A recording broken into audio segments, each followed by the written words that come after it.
Hello guys, welcome to this video. So in this video I'll show you a VS Code extension to actually generate Next.js files directly from your VS Code without having to go to terminal and execute those commands. So this is the extension Next.js file generator. It's fairly new extension having 2000 installs. So simply click the install button. Once the extension is installed, there will be this option appearing.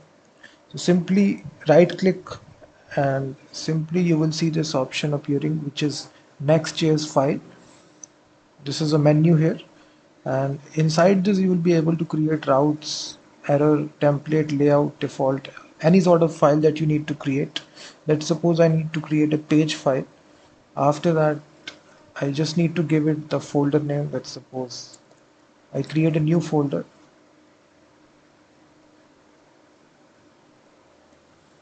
Inside this,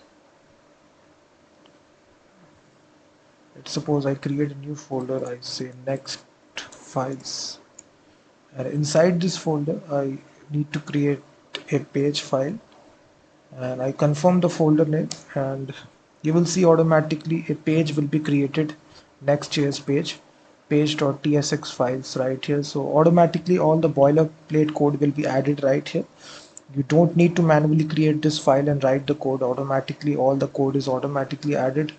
And once again, if you want to create any other file, let's suppose a route file, simply select.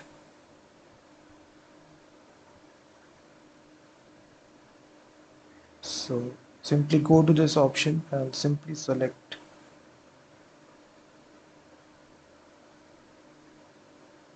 confirm, and it will add this loading page here, loading.tsx. So just right click and go to this. If you want to add an error page, so all sort of files are there.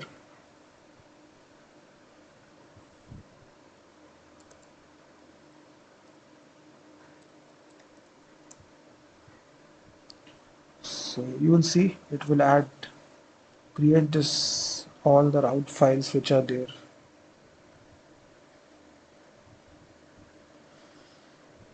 So definitely check out this extension. It will save you a lot of time as well. You can create a layout file as well. You can see all this file is automatically generated for you. So definitely check out this extension, Next.js file generator.